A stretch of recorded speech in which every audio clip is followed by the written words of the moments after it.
According to our good friends at Monin, one of the big trends that's going to hit coffee shops and bars in 2025 is cold foams.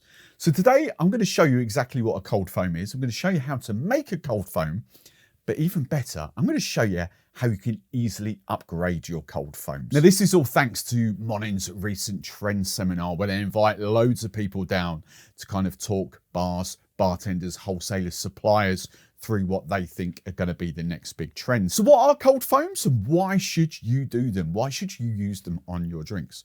Well, quite simply, cold foam is a healthier, lighter, but actually a fun way to finish off your drinks. If we're talking about hot chocolates and maybe flavoured lattes, you would normally use kind of squirty cream, or if you've got a cream ripper yourself, homemade kind of squirty cream, but it will traditionally be cream.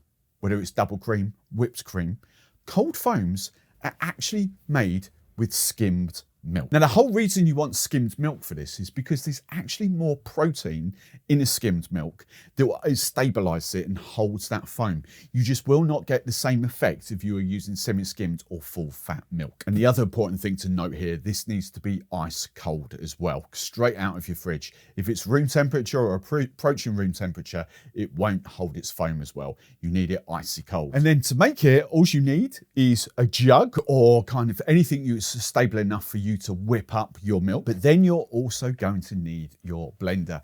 Now, blenders are such a generic word here in the UK.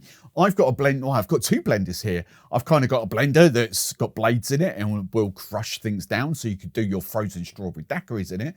But I've also got a stick blender that I use for tiki cocktails that just has one stick going down to it and not even a kind of blade on it. It just kind of aerates the cocktail. But for a blender, to do this, the cold foams, the actual blender you need is anything with, hopefully you can see that, a disc at the bottom. You don't want blades. Blades won't work. You need something with a disc. Now you can get these attachments for your blenders that have the crushy things on them. There's blades, but you know, I here have got my decades old trusty Bamix. And then the rest is pretty easy. You just need to add some milk to your jug and then blend away until you've got a nice stiff kind of froth that you can just spoon out or slowly pour over a cocktail. But as I said, I'm going to show you how to easily upgrade your cold foams in 2025. Now, I've been doing quite a bit of content with these recently. These are Frona Powders, rimming powders. Now, Frona here at Drink Stuff is our dried fruit, our garnishes. They've got loads of different fruits. But often overlooked is these rimming powders. Now, they've got over 20 different fruits in the range. 18 of those are sugar-based at the moment and 2 are salt-based. The 2 salt-based ones are chili and tomato, but the rest are fruit-based. You can see here on this close-up, I've got pear and I've got berry mix in there. I've actually got the chili, I've got pineapple, I've got banana, coconut, blueberry, passion fruit, and strawberry. And there are loads and loads. And all you need to do is add your desired amount to your milk, and you've got a flavoured and sometimes coloured cold foam. Now, as I said, there are really no limits of what you can use these for, applications for your cold foam. Think, as I said, hot chocolates, lattes, you would do that kind of stuff. You could do your Christmas cocktails, and this will come out pre-Christmas. You could add a touch of this to your Christmas cocktails. You could add a touch to this to any kind of cocktails, as long as kind of like a milky foam will go with that cocktail. You don't really want to put that on top of Coke or lemonade or ginger ale or anything like that. But certain fruity cocktails would work. This would be a great touch for a pina colada, for example. Now on that, I was actually going to demonstrate a strawberry because I was thinking maybe strawberry on top of a hot chocolate, but the pina colada has just got me going because what I'm actually going to do is add a touch of coconut and a touch of banana to my milk. Now, I know you're going to struggle to see this on camera, but what that's already done is giving the milk a lovely sort of bright yellow colour. And then all we need is our blender, whichever kind of blender you want, your stick blender, but don't forget you need that disc attachment on the end there, otherwise it just won't froth up.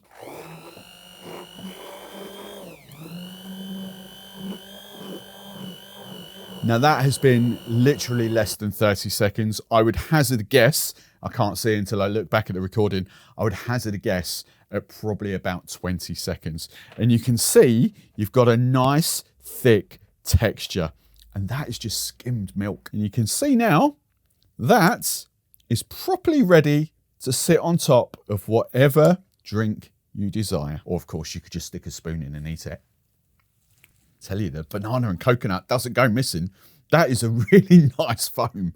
Now, just to demonstrate this works, I'm not a huge, I haven't never invested in a coffee machine for this bar, I should do, but I'm not a huge hot chocolate drinker. I've just managed to find a little bit of Horlicks tucked away at the back of the cupboard. This, so the kettle's boiled. We're probably talking about 3 to 4 minutes so far, and you can see that it's still nice and kind of foamy, light foamy. So you could, I'm just lit because I don't want to cause mess on the bar. You could just pour that straight from the jug, but I'm just going to spoon that on top. And you can see that that really sits there nice and perfectly. As I say, pouring it is going to speed that up quite dramatically. But there we go.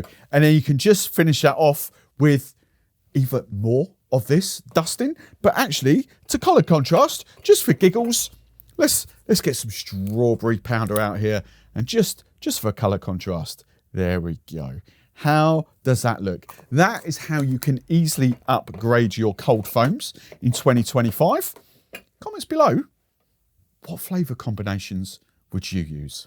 Not sure whether to drink that because I think the Horlicks is actually really old. I'll just settle for the banana and coconut cold foam at the moment.